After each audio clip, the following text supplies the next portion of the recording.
बहरहाल खबरों में आगे बढ़ेंगे।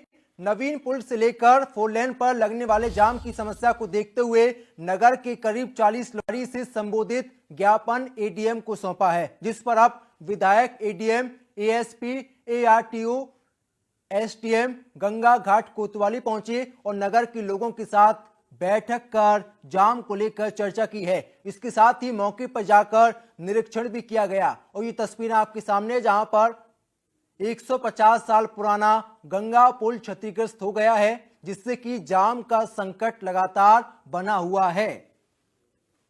और ये तस्वीरें आपके सामने, जहां पर उन्नाव से कानपुर को जोड़ने वाला गंगा पुल जो करीब 145 साल पुराना था, वो करीब 4 साल पहले जो उसकी दीवार थी वो कहीं ना कहीं क्षतिग्रस्त हो गई थी, जिसकी वजह से वो बंद कर दिया गया था। साथ ही अभी 2 महीने पहले उसका एक हिस्सा गिर गया था, जिसको लेकर के जाम की स्थितियां कहीं ना कहीं बनी हुई थी और नगरवासी परेशान हो रहे थे। लगातार जो शुक्लागंज के लोग हैं वो उन्नाव में जाने के लिए उनको दिक्कतें हो रही थी। उसको लेकर के लगातार कई जो संगठन है वो मीटिंग्स कर रहे थे। कैप्टन राहुल तिवारी की अध्यक्षता में एक मीटिंग की गई थी, उसकी जो अध्यक्षता है विधायक पंकज गुप्ता जो सदर के हैं उन्होंने भी की थी। क्या कुछ निष्कर्ष निकले हैं और किस तरीके से निजात मिलेगा जाम से और किस तरीके से ये जो पुराना पुल है उसका जीर्णोद्धार होगा, पूरी बात करेंगे विधायक जी से और जानेंगे इसका जो निस्तारण है वो कैसे होगा।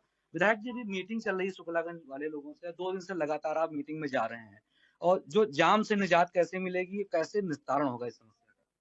वास्तव में अपने जनपद में पुराने पुल के गिरने की वजह से उन्नाव और कानपुर के बीच का आवागमन में समस्या आ रही है, वो लगातार जाम हो रहा है। इस दृष्टि से हम लोगों ने भी पिछले दिनों गंगा घाट के प्रबुद्ध नागरिकों के साथ और जनपद के जितने भी वरिष्ठ अधिकारी हैं, विभागीय अधिकारी भी पीडब्ल्यूडी के, हम सब लोगों ने बैठकर एक कार्य योजना निश्चित की कि जब तक नवीन पुल का निर्माण नहीं हो पा रहा, स्वीकृति वो भी जल्दी मिल जाएगी, लेकिन जब तक नहीं हो पा रहा इस जाम से कैसे छुटकारा पाया जाए।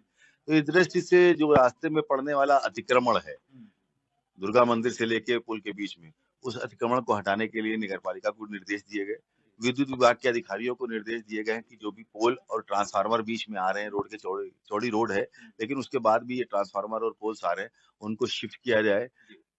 जो एक मार्ग जाता है बीच में मंदिर की तरफ से पुल उतरकर, उसको वन वे कर दिया जाए। पोनी रोड में जो स्टैंड है उस स्टैंड को बढ़ा के आगे जो नगरपालिका का स्टैंड है वहां पर शिफ्ट कर दिया जाए। तो यह व्यवस्था सुनिश्चित की गई है, कार्यवाही भी चल रही है और मुझे लगता है 2-3 दिन से जनता को राहत। 2 दिन से आपकी मीटिंग चल रही है, ये तो अस्थायी निस्तारण हो गया। क्या स्थायी निस्तारण के लिए, क्या पुल के लिए, क्या आपने कहीं मंत्रालय को या कहीं पत्राचार किया है? हाँ, हमारी कई बार बात भी हुई है। हमारे एसीएस है अजय चौहान जी और माननीय मुख्यमंत्री जी के भी संज्ञान में हमने दिया था। तो माननीय मुख्यमंत्री जी ने निर्देश भी दिया था सेतु निगम कानपुर को, ये कानपुर में आता है डिवीजन में, कि सर्वे करके इस पुल के बगल में ही पुल बनाया जाए। पूर्व में यह निश्चय हो गया था कि ये पुल गंगा बैराज की तरफ जाएगा। जब माननीय मुख्यमंत्री जी को समुचित व्यवस्थाओं के बारे में जानकारी दी तो उन्होंने निर्देश दिया है कि इस पुल के बगल में ही नवीन पुल के निर्माण हेतु प्रस्ताव प्रस्तुत किया जाए। सेतु निगम कानपुर ने भूमि का सर्वेक्षण भी करा लिया, पुल का भी सर्वेक्षण करा लिया, स्थान का भी, और एक प्रस्ताव बनाकर शासन के माध्यम से माननीय मुख्यमंत्री जी की कार्य योजना में शामिल करने के लिए भेज भी दिया है।